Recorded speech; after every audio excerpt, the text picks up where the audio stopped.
नमस्कार, मी प्रवीण दाभाडे. नेट मध्ये आपणा सर्वांचं स्वागत. आज आपल्यासोबत भारतीय लोकसत्ताक संघटनेचे अध्यक्ष अमोल कुमार बोधिराज आपल्या स्टुडिओमध्ये आज आहेत. आपण त्यांच्याकडून जाणून घेणार आहोत की गेल्या अनेक वर्षापासून भारतीय लोकसत्ताक संघटना ही समाजाच्या विविध पातळीवर काम करत आहे. मग अगदी ते सामाजिक क्षेत्रातल्या शैक्षणिक क्षेत्र असो किंवा राजकीय क्षेत्र असो किंवा विविध टप्प्यावर भारतीय लोकसत्ताक संघटना वेगवेगळ्या भूमिकेने काम करत आहे. परंतु गेल्या काही दिवसापासून सातत्यानं भारतीय लोकसत्ताक संघटना एक अशा भूमिकेने पुढे येत आहे की बाबासाहेबांचा प्रखर राष्ट्रवाद हा कशा पद्धतीने आहे, बाबासाहेब हे कशा पद्धतीने खरे राष्ट्रप्रेमी होते आणि बाबासाहेबांची राष्ट्रप्रेमातल्या संदर्भातली भूमिका बाबासाहेबांची काय होती या आपण अमोल कुमार बोधिराज यांच्याकडून आपण जाणून घेणार आहोत. अमोल, गेल्या अनेक दिवसापासून भारतीय लोकसत्ताक संघटना काम करत आहे समाजाच्या विविध पातळीवर आणि गेल्या अनेक दिवसापासून आपण एक भूमिका घेऊन येत आहात की बाबासाहेब हे प्रखर राष्ट्रवादी होते.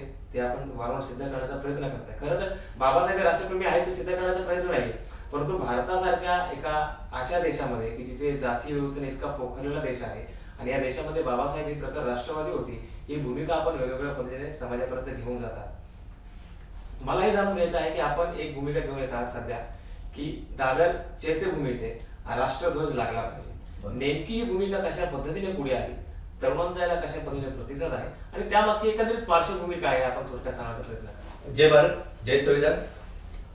बंधूंनो, बाबासाहेबांनी इथे भारतीय संविधान लिहिलं, बरोबर आहे. आणि भारतीय संविधान ही इथे एक न्याय, स्वातंत्र्य, समता, बंधुता यावर आधारित इथली व्यवस्था निर्माण केली. जर भारताची पूर्ण पार्श्वभूमी पाहिली तर ती समतावादी भारत, न्याय, स्वातंत्र्य, समता, बंधुता अशा भारत इथे बुद्धांचा सम्राट अशोकाच्या राज्याचा राज झाल्यानंतर तो भारत निर्माण नव्हता आणि मग पुन्हा एकदा बाबासाहेबांनी तो भारत निर्माण केला आणि खऱ्या अर्थाने संविधानाच्या माध्यमातून खऱ्या अर्थाने पूर्ण भारत एका छताखाली आला. म्हणजे सम्राट अशोक राज्य गेल्यानंतर हा भारत एक छताखाली नव्हता, जो बाबासाहेबांनी संविधानाच्या अंतर्गत आणला आहे. आता बाबासाहेबांच्या चैत्यभूमी तर असतोच का, तर चैत्यभूमी ही फक्त मुंबईतील एखादी जागा नाही, चैत्यभूमी ही महाराष्ट्रातील एखादी जागा नाही किंवा भारतातील एखादी छोटीशी जागा नाही, तर चैत्यभूमी ही भारतातील नव्हे तर जगातील लोकांचं प्रेरणास्थान आहे, ऊर्जास्थान आहे. कारण बाबासाहेबांनी आयुष्यभर मानवतेसाठी लढा दिला आहे. न्याय, स्वातंत्र्य, समता, बंधुता ही जी मूल्य आहे त्या मूल्यांसाठी बाबासाहेबांनी आयुष्यभर लढा दिला आहे. आज आपण ह्युमन राईट्सचा जर विचार केला, आज मानव अधिकार दिन आहे. आज त्या ह्युमन राईट्सचा आपण पाहिलं तर ह्युमन राईट्सची मूल्य न्याय, स्वातंत्र्य, समता, बंधुता ही स्वीकारण्यात आली आहे, बरोबर. आणि मग ज्या बाबासाहेब मानवतेसाठी लढा दिला त्या बाबासाहेबांना मानवतेचे विचार स्वीकारणारे जगभरातील लोक महापरिनिर्वाण दिनी वंदन करायला येतात. आज ह्या वर्षी बाबासाहेबांचा 63 महापरिनिर्वाण दिन साजरा झालाय. ह्याही वर्षी 63 वर्षानंतर सुद्धा लाखो करोडो लोक बाबासाहेबांना महापरिनिर्वाण दिनी वंदन करायला येतात. आता बाबासाहेबांनी ज्या न्याय, समता, बंधुता विचारधारेवरती लढा उभा केला, जी विचारधारा बाबासाहेबांनी संविधानाच्या अंतर्गत दिली, संविधान सुद्धा आपलं न्याय, स्वातंत्र्य, समता, बंधुता ह्या विचारधारावरती आहे. आणि संविधानाचं आणि देशाचं प्रतीक आपला राष्ट्रध्वज हे सुद्धा न्याय, स्वातंत्र्य, समता, बंधुता ह्या विचाराचं प्रतीक आहे, या मूल्यांचं प्रतीक आहे. त्यामुळे ज्या बाबासाहेबांच्या या स्मृती ठिकाणी बाबासाहेबांच्या चैत्यभूमी जो अशोक स्तंभ आहे त्या अशोक स्तंभाच्या शेजारीच असा भव्य असा राष्ट्रध्वज उभारण्यात यावा आणि बाबासाहेबांच्या कार्याला वंदन करावं अशी भारतीय लोकसत्ताक संघटनेने भूमिका ठेवली आहे. हा राष्ट्रध्वज शासनाने उभा करावा, कारण शासनाने उभा करून तिथे त्या पद्धतीने वंदन करणं हे तेवढं शासनाचं आणि एकंदरीत जनतेचं एक वंदन ठरेल असं आम्हाला भारतीय लोकसत्ताक संघटनेला वाटतं. तुम्ही आता बोलता उल्लेख केला की आपण हे शासनाने उभं केलं पाहिजे, तर या संदर्भात दरम्यानच्या काळामध्ये तुम्ही शासनाचे काही पत्र व्यवहार केलाय का?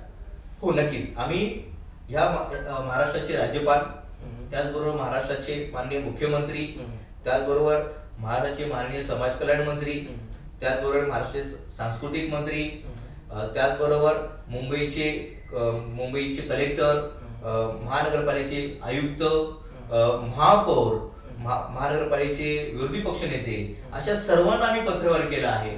आता पत्रव्यवहार केल्यानंतर आम्ही ही जेव्हा भूमिका आम्ही समाजामध्ये घेऊन गेलो, समाजामध्ये भूमिका केल्यानंतर 21 तारखेला आम्ही ह्या विषयावरती चैत्यभूमी इथे छोटंसं जनजागृतीवर आम्ही आंदोलन, कारण हा विषय जनतेमध्ये जायला पाहिजे त्यासाठी जनजागृतीवर आंदोलन घेतलं आणि त्या आंदोलनाला जेव्हा आम्ही प्रतिसाद पाहिला तर त्या आंदोलनामध्ये मुस्लिमही सहभागी झाले होते, त्या आंदोलनामध्ये आमच्याबरोबर हिंदूही सहभागी झाले होते.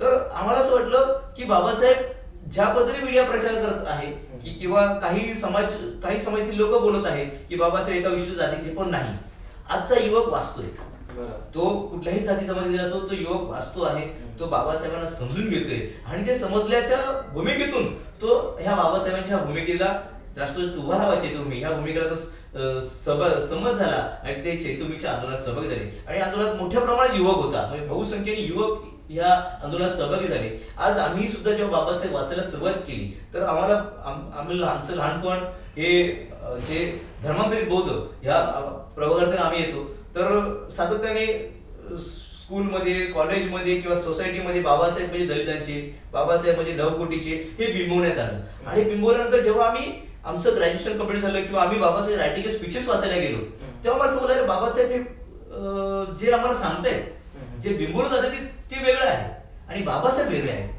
बाबासाहेबांनी साधं पहिलं जे आंदोलन जे म्हटलं जातं ते मार्च 14 तारखेला ते बाबासाहेबांनी मनुस्मृती 1927 ला जाळली आणि त्या 1927 ला बाबासाहेबांनी हिंदू मात्रांच्या हक्काचा जाहीरनामा दिला. तो मनुस्मृती जाळताना अस्पृश्य आणि मनुस्मृती जाळलं असंही आज बोललं जातं, पण बाबासाहेब त्यावेळेस हिंदू मात्रांच्या हक्काचा जाहीरनामा, तो अस्पृश्यांच्या हक्काचा जाहीरनामा नव्हता, तर हिंदू मात्रांच्या हक्काचा जाहीरनामा म्हणजे बाबासाहेब अखंड भारतातील सर्व हिंदूंच्या या जनतेचा विचार करत होते आणि त्यांनी तो जाहीरनामा फ्रेंच राज्यकर्त्यांच्या धर्तीवर त्याची चर्चा केली आणि म्हटलं हा खऱ्या अर्थाने आज जेव्हा मी तो जाहीरनामा वाचतो तेव्हा खऱ्या अर्थाने भारतातील स्वातंत्र्याचा पहिला जाहीरनामा ठरतो. आणि परंतु बाबासाहेबांनी नेहमी जातीच्या नजरेने पाहिल्या कारणाने ते जाहीरनामा पुढे आला नाही. आजही त्या जाहीरनाम्याची हिंदूंना गरज आहे, कारण ज्या दिवशी बाबासाहेबांना हिंदू स्वीकारतील, ते जाहीरनामा स्वीकारतील तेव्हा त्यांच्या आयुष्यातील स्वातंत्र्याचा पहिला सूर्य उगवेल असं आम्हाला या ठिकाणी या भूमिकेने वाटतं. आणि आमच्या संपर्कातील जेव्हा अनेक जाती जमातील मित्र आहेत त्यांच्याशी आम्ही चर्चा करतो, बाबासाहेबांच्या भूमिकेसंदर्भात सांगतो, त्यावेळेस ते भूमिका एक्सेप्ट करतात. खऱ्या अर्थाने बाबासाहेबांचा राष्ट्रवाद, बाबासाहेब राष्ट्रवादी होते का, राष्ट्रप्रेमी होते का हे सिद्ध करायची गरज नाही.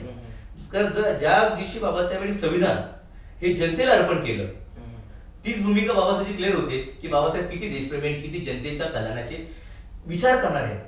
त्या ठिकाणी त्यांनी कोणाला बाबासाहेब 1956 ला बुद्धिझम घेणार होते पण त्यांनी बुद्धालाही अर्पण केलं असतं, कारण बुद्ध बाबासाहेब म्हणतात माझे गुरु कबीर, फुले आणि बुद्ध, मग त्यांनी गुरुंना अर्पण केलं असतं पण त्यांनाही केलं नाही. कारण बुद्ध हे आज भारत हा बुद्धांचा भारत म्हणून ओळखला जातो. न्याय स्वतंत्र समता बुद्ध जी संविधानामध्ये आहे ती बुद्धांकडून घेतलेत, तरी पण त्यांनी त्यांच्या गुरुला अर्पण नाही केले तर त्यांनी जनतेला अर्पण केले, म्हणजेच या नागरिकांना अर्पण केले. ही जी भूमिका बाबासाहेबांची देशप्रेमाची या भूमिकेतून आपण आपल्याला समजू शकतो. 1938 ला बाबासाहेब असं म्हणतात, मी प्रथम भारतीय आणि अंतिमतही भारतीय. स्वातंत्र्याच्या लढ्यामध्ये आपण अनेक मान्यवर आदरणीय नेते आपण सहभागी होताना पाहिले असतील, परंतु एकही आदरणीय मान्यवर नेते असे कोणी नाहीत की जे असे म्हटले आहेत की मी प्रथम भारतीय आणि अंतिमतही भारतीय. परंतु बाबासाहेब एकमेव असे आहेत की जे म्हणतात मी प्रथम भारतीय आणि अंतिमतही भारतीय. आणि आज खऱ्या तर आम्ही चैतन्य राष्ट्रवादाची भूमिका का ठेवली तर देशाला खऱ्या तर बाबासाहेबांच्या राष्ट्रवादाची गरज आहे. संविधानातील विचारधारा आणि संविधान हेच भारतीय संविधान हाच राष्ट्रवाद म्हणून आज खरंच स्वीकारायची गरज आहे. ज्यावेळेस ही भूमिका आपण स्वीकारू तेव्हा आपले इझम हे साईडला राहतील आणि 1950 ला आपण सर्व भारतीयांचा एक इझम म्हणून जो राष्ट्रवाद म्हणून जो भारतीय संविधान स्वीकारले ते सर्वांचं होईल आणि त्या ठिकाणी त्या चळवळी चालणं, भारतीय संविधानाच्या अंमलबजावणीसाठी चळवळी चालणं गरजेचं आहे. इथे आपापल्या दृष्टिकोनातून न बघता भारतीय संविधानाच्या दृष्टिकोनातून कशा पद्धतीने इथले प्रश्न सोल्युशन होईल अशा पद्धतीने जेव्हा चळवळी चालतील ना तेव्हा नक्कीच भारत हा महासत्ता होईल. कारण 1950 ला आपण सगळे इझम साईडला साडले ना, त्यावेळेसही कम्युनिस्ट होते, त्यावेळेस समाजवाद होता, त्यावेळेस हिंदू राष्ट्रवाद होता, त्यावेळेस वैदिक चर्चा होती, त्यावेळेस अनेक चर्चा होत्या, पण त्या सर्व चर्चा साईडला करून आम्ही कॉन्स्टिट्यूशन असेंब्लीमध्ये आमचं संविधान स्वीकारलं आणि या सगळ्या विचारधारेचा एक सार आणि एक चांगलं मर्म करून आम्ही भारतीय संविधान स्वीकारलंय. तर आज खऱ्या तर भारताला पुढे येऊन जायचं असेल, भारताला प्रगती करायची असेल तर भारतीय संविधान हा ही विचारधारा आहे, भारतीय संविधानवाद हाच राष्ट्रवाद म्हणून जेव्हा स्वीकारू तेव्हा मी पुढे जाऊ. मग त्याच्यावरती चर्चा करताना आम्हाला लक्षात आलं की ज्या बाबासाहेबांनी संविधान लिहिले त्या संविधानकारांना अभिवादन हे चैतन्य होणं गरजेचं आहे. कारण ज्या पद्धतीने बाबासाहेब संविधानाचे शिल्पकार आहेत त्याच पद्धतीने बाबासाहेब राष्ट्रध्वजाचे सुद्धा शिल्पकार आहेत. बाबासाहेबांनी जे आज आपण जो राष्ट्रध्वज पाहतो 1931 पासून त्याच्या आधीपासून राष्ट्रध्वज कसा असावा अशा पद्धतीने काँग्रेसच्या वेगळ्या कमिटीमध्ये डिस्कस झालं, परंतु शेवटी कॉन्स्टिट्यूशन असेंब्लीमध्ये त्याचं फायनलायझेशन झालं आणि आपण 22 जुलै 1947 ला आपला राष्ट्रध्वज ज्याच्यामध्ये अशोक चक्र आहे तो राष्ट्रध्वज आपण स्वीकारला. आता बाबासाहेबांनी ते अशोक चक्र तिथे सुचवलं, त्याच पद्धतीने बाबासाहेबांनी जो भगवा रंग आहे तो रंग सुचवला. या पाठी बाबासाहेबांची एक भूमिका होती आज आपण अशोक चक्र पाहतो, ते सम्राट अशोकाच्या अशोक स्तंभावर बाबासाहेबांनी घेतलं आहे, आपण भारतीयांनी घेतले आहे. आता फक्त तो सम्राट अशोकचा स्तंभ म्हणून एका राजाचा स्तंभ झाला का, तर नाही. त्याला एक इतिहास आहे, हजारो वर्षाचा इतिहास आहे. तो इतिहास म्हणजे फक्त इतिहास नाहीये, तर तो सुजलाम सुफलाम सुजलाम सुफलाम असलेला भारताचं प्रतीक आहे. आपलं अशोक चक्र हे त्याचं प्रतीक आहे, आपली राजमुद्रा त्याचं प्रतीक आहे. त्याचबरोबर ते विकासाचंही प्रतीक आहे. आज अमेरिकेचा विकास दर 17% आहे, तर सम्राट अशोकाच्या काळामध्ये भारताचा विकास दर 33% होता.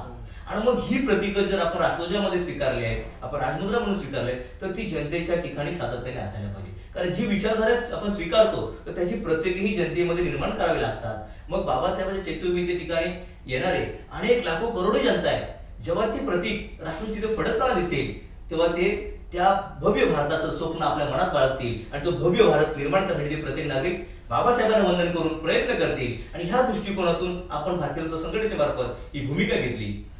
याचबरोबर मला एक आवश्यक सांगावं असं वाटतं, जेव्हा आपण सुरुवातीला चर्चा केली बाबासाहेब राष्ट्रवादी आहेत की नाही, तर मी जसं मगाशी आपण पाहिलं की 1927 आपण रेफरन्स घेतला, त्याचबरोबर 1930 ला जेव्हा 8 ऑगस्ट 1930 भाषण आहे बाबासाहेबांचं गोलमेज परिषदेला जाण्यापूर्वी, तर बाबासाहेब त्या स्पीच मध्ये असं म्हणतात की एकसंघ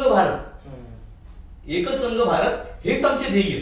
आणि त्या स्पीच मध्ये बाबासाहेब पुढे असं म्हणतात, गोलमेज परिषदेला जाण्यापूर्वीचं भाषण आहे, ज्या अर्थी आपण असं पाहतो बाबासाहेब गोलमेज परिषदेमध्ये अस्पृश्यांची प्रतिनिधित्व करायला गेले होते, पण ते बाबासाहेब काय म्हणतायत, दलितांचं सगळं भारत मागत नाहीत किंवा अजून काही वेगळं मागत नाहीत, तर ते आपल्या कार्यकर्त्यांना अनुयायांना गाईड करताना असं म्हणतात की एकसंघ भारत हेच आमचे ध्येय.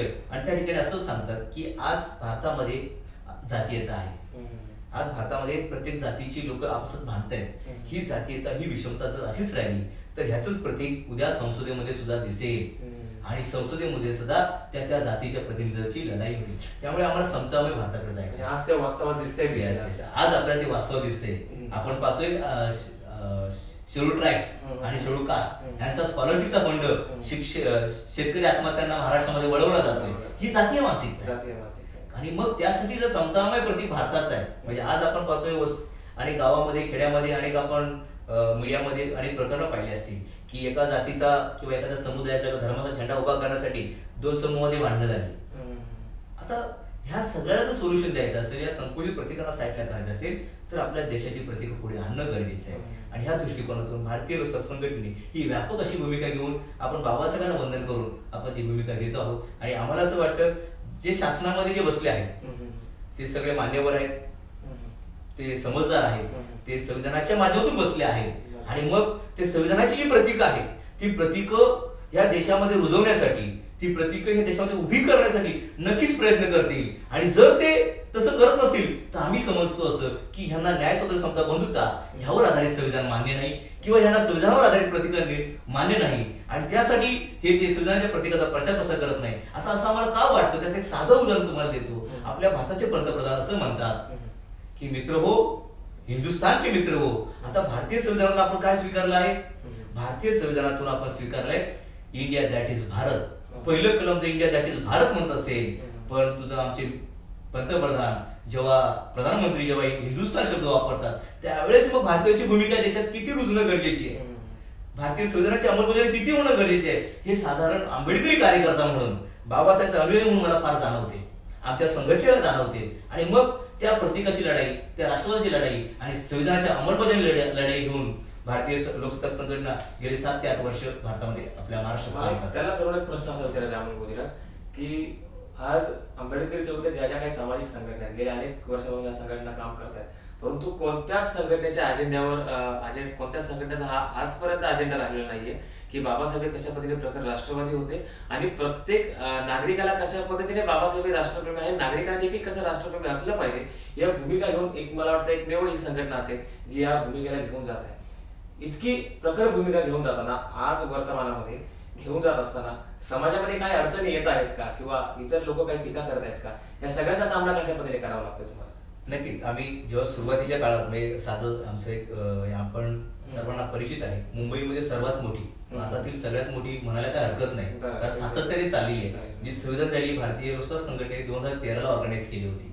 2013 ला जेव्हा संविधान रॅली दादर चैत्यभूमी म्हणजे गणतंत्र दिनानिमित्त ज्या महामानवाने संविधान निर्माण केलं त्या महामानवाला वंदन करून, कारण आज गणतंत्र दिन पूर्ण देशभरामध्ये सेलिब्रेट होतो, परंतु त्या महामानवाला ज्या पद्धतीने वंदन करायला पाहिजे होतं, खरं तर त्यांच्यामुळे संविधान आहे, तर त्यांना वंदन करून आपण ती रॅली, संविधान रॅली चालू केली आणि ती चैत्यभूमी ते गेटवे ऑफ इंडिया अशी संविधान रॅली, आणि गेले 6 वर्ष आपण सातत्याने ती रॅली, संविधान रॅली करतोय. तर ज्या वर्षी आम्ही पहिल्या वर्षी जेव्हा संविधान रॅलीचा उपक्रम घेऊन वेगवेगळ्या समाजामध्ये, जनतेमध्ये, वस्तीमध्ये, सोसायटीमध्ये गेलो, त्यावेळेस तिथल्या लोकांचा आम्हाला अनुभव असा होता की संविधान रॅली आहे, आम्ही याच्यामध्ये सहभागी होतो, परंतु आमच्या जातीचा किंवा आमच्या धर्माचा झेंडा आहे, भगवा आहे, निळा आहे, पिवळा आहे, हिरवा आहे, हे सगळे प्रतीक घेऊन आम्ही आमची संघटना, आमची संस्था, कारण प्रत्येक संघटना म्हटलं तर प्रत्येक संघटनेचा एक वेगळा झेंडा आहे, तर प्रत्येक जण म्हटलं आम्ही आमचे झेंडे किंवा आमचे सगळे प्रतीक घेऊन येतो. तर मी म्हटलं बघा, आज बाबासाहेबांनी जो भारतीय संविधान दिले ते लागू झालंय आणि आज गणतंत्र दिन आहे. आपल्या सर्वांना एकत्र करणारं जर कुठलं प्रतीक असेल तर राष्ट्रध्वज आहे. आपण राष्ट्रध्वज घेऊन येत असाल तर एक भारतीय नागरिक म्हणून या संविधान रॅलीमध्ये सहभागी व्हा आणि इथं येऊ नका, असे आपण स्पष्ट हे केले. आणि कारण का प्रत्येक वेळेस स्पष्ट भूमिका घेणं गरजेचे आहे. किती दिवस आपण त्या संकुचित प्रतीकांना लोकांना गोंजरणार, ते राजकीय लोकांचं काम आहे, ते संकुचित प्रतीकांवर गोंजारणं आणि देशामध्ये जरी समता स्वीकारले तरी जातीय राजकारण करणं हे त्यांचं काम आहे. पण ते पाठच्या पिढीचं काम संपून जाईल. आपण नवीन पिढी आहोत. जर या नवीन युगामध्ये सोशल मीडिया वापरतोय, टेक्नॉलॉजी वापरतोय, तर तेवढ्याच ऍडव्हान्सने पुढे जाणं गरजेचं आहे. त्यामुळे आपण ती भूमिका स्वीकारली आणि प्रत्येक समाजामध्ये जागृत समुदाय आहे, प्रत्येक समुदायामध्ये मानव भूमिका स्वीकारणार आहे.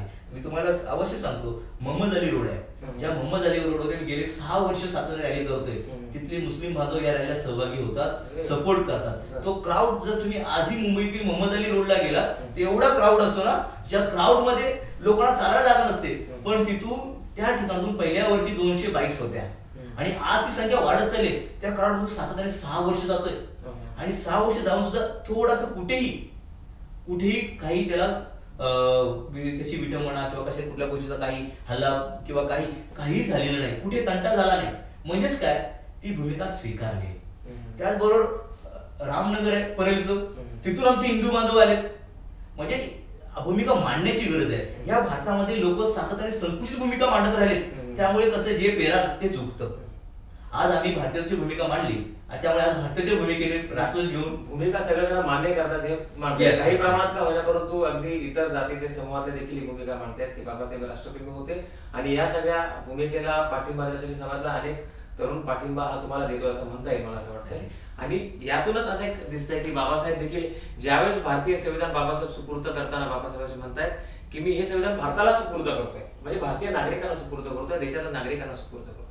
आणि तत्कालीन कालखंडामध्ये तत्कालीन जे काही नेते होते हे बाबासाहेबांवर देखील टीका करायचे की बाबासाहेब खरेच राष्ट्रप्रेमी आहेत की नाही.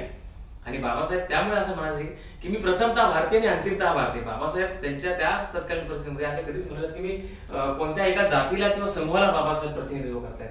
आणि यातून बाबासाहेबांचा खरा राष्ट्रप्रेम आपला दिसून येत आहे.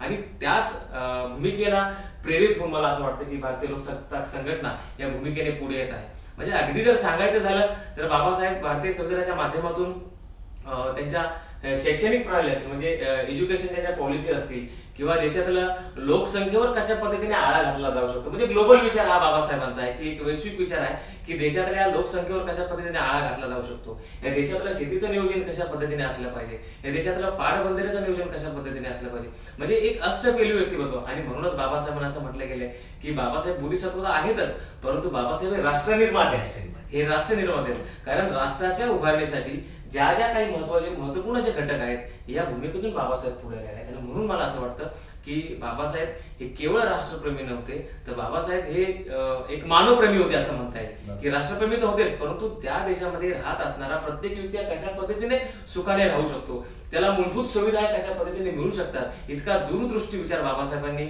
या माध्यमातून केला होता. आणि म्हणून देखील आज बाबासाहेबांना जाऊन जवळपास 62 वर्ष झालेली आहेत. आणि भारतासारख्या इतक्या जातीनं पोखरलेल्या देशामध्ये जिथं विषमतेचं इतकं भयावह चित्र आहे आणि अशा देशामध्ये बाबासाहेबांनी संविधानाची एक अशा पद्धतीने अंमलबजावणी केली की या देशातला नागरिक आज देखील सुखाने नांदतोय. तो कोणत्या वेळेला जाऊ शकतो, त्यांनी काय खावं याच्यावर कोणत्या प्रकारचं बंधन नाही. आज ही जी बंधनं आहेत, ही जी जाती व्यवस्थेची बंधनं आहेत, ही बाबासाहेबांनी खऱ्या अर्थाने मी असं म्हणेल की बाबासाहेबांचे भारतीय संविधान केवळ संविधान नव्हे तर त्याही पलीकडे जाऊन बाबासाहेबांनी असं सिद्ध केले की हा मानवी स्वातंत्र्याचा जाहीरनामा आहे. कारण यासाठी भारतीय स्वातंत्र्य जाहीरनामा आहे, कारण भारतासारख्या देशामध्ये अनेक जिथे म्हणतो की माणसामध्ये भेद निर्माण करणारी या देशातली जी मनोवादी व्यवस्था आहे, जी एक विषमतावादी व्यवस्था आहे, त्या विषमतेला बाबासाहेबांनी संविधानाच्या माध्यमातून कशा पद्धतीने छेद देण्याचा प्रयत्न केलाय. आणि म्हणून बाबासाहेबांना म्हटले गेले राष्ट्र निर्माते, राष्ट्रप्रेमी, राष्ट्रवादी. आणि हे वेगळं सिद्ध करण्याची गरज नाहीये. आणि यासाठी या सगळ्या बाबासाहेबांच्या अष्टपैलू व्यक्तिमत्वाला प्रेरित होऊन भारतीय लोकसत्ताक संघटना या भूमिकेने पुढे येत आहे की बाबासाहेब हे राष्ट्रप्रेमी आहेतच, परंतु जास्तीत जास्त तळागाळातल्या लोकांपर्यंत हा संदेश कशा पद्धतीने घेऊन जाता येऊ शकतो, बाबासाहेबांची विचारधारा तळागाळातल्या लोकांपर्यंत कशी पोहोचवता येऊ शकते, हा भारतीय लोकसत्ताक संघटनेचा आणि अमोलकुमार बोधिराज यांचा हा प्रयत्न आहे. हेच आज या नेट भेट कार्यक्रमामध्ये आपण जाणून घेत आहोत. आपल्यासोबत होते अमोलकुमार बोधिराज. आपण या भूमिकेला देखील ही भूमिका सातत्याने पुढे आपण नेत राहू आणि याला संपूर्णपणे चांगल्या पद्धतीने आपण प्रतिसाद देखील आणि न्याय देखील द्याल आणि समाजातून आणि देशातून तुम्हाला या भूमिकेला पाठिंबा देणारी एक मोठ्या प्रमाणे एक व्यवस्था निर्माण होईल अशी आम्ही ठिकाणी सदिच्छा व्यक्त करतो, शुभेच्छा देतो. आज आपल्या नेटभेट कार्यक्रमामध्ये आपण उपस्थित आलात त्यासाठी आपल्या सर्वांचं खूप खूप आभार, धन्यवाद. तुम्ही पाहत राहा सत्यमेव जयते वार्ता. हा सर्व कंटेंट आपल्याला पाहायला मिळणार आहे सत्यमेव जयते वार्ता या यूट्यूब चॅनलवर. आणि लवकरात लवकर सबस्क्राईब करा सत्यमेव जयते वार्ता आणि बेल आयकॉनवर क्लिक करायला विसरू नका.